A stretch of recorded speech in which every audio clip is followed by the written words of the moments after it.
Caramel खीर, खास स्वाद वाली कैरमल खीर, लेकिन इंग्रेडिएंट्स नॉर्मल खीर के ही। नमस्कार, nishamudhalika.com में आपका स्वागत है। आज हम बनाएंगे कैरमल खीर। बहुत ही टेस्टी खीर है, एकदम अलग स्वाद में बनती है। ये आपको बहुत पसंद आएगी। तो आइए बनाना शुरू करते हैं। हमने बर्तन में 1 लीटर फुल क्रीम दूध ले लिया है। गैस ऑन कर देते हैं और दूध को 1-2 बार चला देंगे ताकि दूध बर्तन के तले में लगे ना। इधर हमारा दूध बॉईल हो रहा है, तब तक हम काजू के छोटे छोटे टुकड़े कर लेते हैं। इलायची को छीलकर चूरा बना लेते हैं। दूध में उबाल आ गया है, हम इसमें चावल डाल देंगे। ये हमने 1/4 कप खीर वाले चावल ले लिए। छोटे चावल होते हैं थोड़े, जो जल्दी से गल जाते हैं। इन्हें हमने आधा घंटे पानी में भिगो कर लिया है। दूध में फिर से उबाल आ जाए तब तक फ्लेम हम हाई रख लेते हैं। दूध में फिर से उबाल आ गया है, गैस को धीमा कर लेंगे और खीर को लो टू मीडियम गैस पर पकने देंगे। थोड़ी थोड़ी देर में हम इसे चलाते रहेंगे। हमें इसे तब तक पकाना है जब तक कि ये अच्छी गाढ़ी नहीं हो जाती और चावल गल नहीं जाते। चावल पकना शुरू हो गए हैं, हम खीर को थोड़ी थोड़ी देर बाद चलाते रहेंगे। खीर को पकते हुए 20 मिनट हो चुके हैं और हम देखें चावल काफ़ी गल गए हैं, खीर गाढ़ी हो गई है, क्वांटिटी भी थोड़ी सी कम हो गई है। लेकिन अभी हमें खीर को और पकाना है। जब तक पकाना है जब तक कि अच्छी गाढ़ी नहीं हो जाती, दूध और खीर एक साथ हिल मिल नहीं जाते। खीर को पकते हुए आधा घंटा हो गया है। हमारी खीर बन चुकी है, एकदम गाढ़ी हो गई है, चावल और दूध मिल गए हैं पूरी तरीके से। तो इसे हम रख लेते हैं दूसरे चूल्हे पर और इस चूल्हे पर शुगर कैरेमलाइज कर लेते हैं। ये एक पैन ले लिया, गरम कर लिया। इसमें हम डाल देंगे 1 टेबल स्पून घी। इसे मेल्ट होने देंगे। घी मेल्ट हो गया है।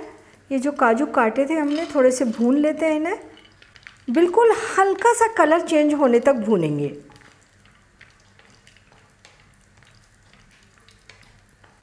काजू भून गए हैं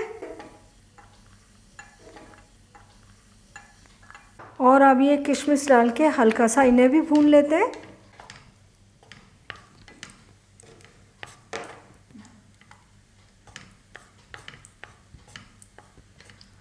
ये घी को हमने छान लिया था क्योंकि इसमें छोटे छोटे काजू के टुकड़े रह गए थे। इसमें हम डालेंगे आधा कप चीनी। फ्लेम मीडियम हाई रखेंगे। इसे हम लगातार चलाते हुए मेल्ट करेंगे।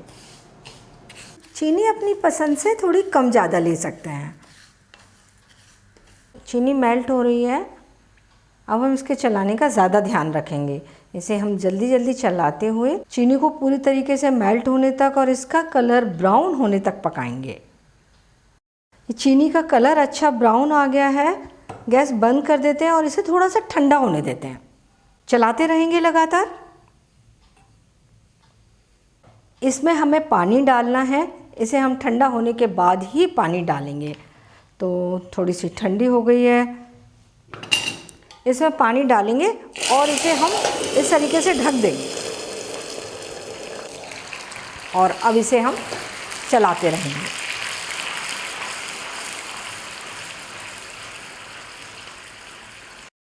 तो शुगर पानी में पूरी तरीके से घुल गई है।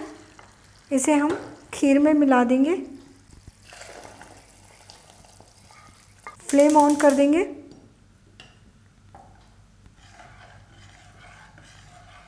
और ये भुने हुए ड्राई फ्रूट भी डाल देंगे। इलायची पाउडर और खीर को 1-2 मिनट पका लेते हैं। इसे हमने 2 मिनट पका लिया है। खीर बनकर तैयार है। एकदम गाढ़ी खीर बनी है और बहुत अच्छा कलर आया है।